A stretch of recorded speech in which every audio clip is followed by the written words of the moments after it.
The American presidential election is an enormous carnivalesque media event that rolls around every 4 years, this time made even more ludicrous by the unexpected success of property developer, Miss America owner, and Celebrity Apprentice host Donald Trump.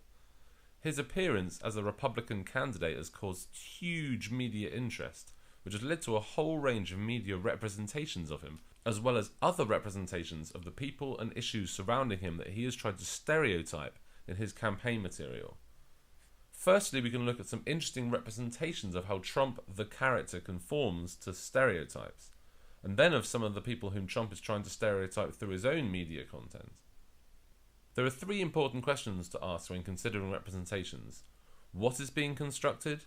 Who constructed it and what ideology does it contain? And who is the representation aimed at? In other words, by comparing different representations of Trump, constructed by different producers who are addressing different target audience demographics, President Donald Trump knows how to make America great. We can see very different sympathies and hostilities arise. Firstly, we can look at how Donald Trump presents himself through his campaign videos It takes a lot of courage to run for president. and website images. If Trump is in charge of the representation, then he is constructed as strong, thoughtful, and full of ideas to Make America great again. Yet when other people produce media about him, then his character changes. Thank me very much. The idea of Donald Trump becomes mediated, and the ideology of the producer begins to show. Some of these representations are sympathetic to his cause and present him as important and powerful, whereas others are far more hostile and insulting.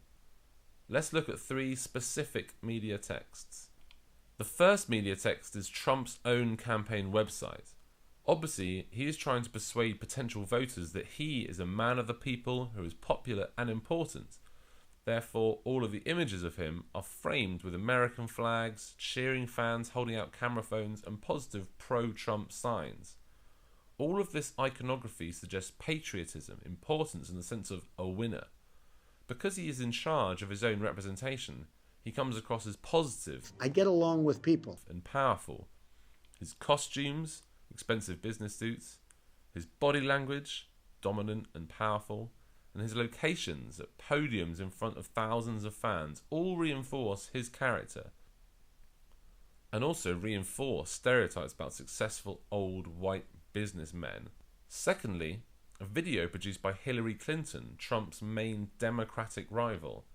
The target audience for the advert is again undecided American voters, people who haven't made up their mind yet between voting for Trump or Clinton. Yet because this text is produced by the Clinton campaign, there is no surprise that she comes across more favourable than her rival Donald Trump does. The preferred audience response to the video is to agree that Donald Trump is a threat and a liar. Here, he is constructed to look angry, uncaring and offensive through a montage of news media clips and campaign speeches. Finally, an edition of the New York Daily News with Donald Trump on the cover. This time, Trump is represented as the devil himself, a hugely offensive symbol for such a religious country.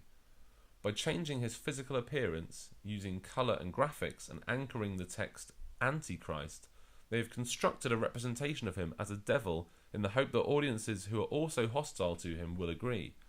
The target audience is a more liberal New York commuter audience who are themselves more likely hostile to Donald Trump. Elsewhere, you can see that Donald himself reinforces negative stereotypes and values about different ethnic and gender groups.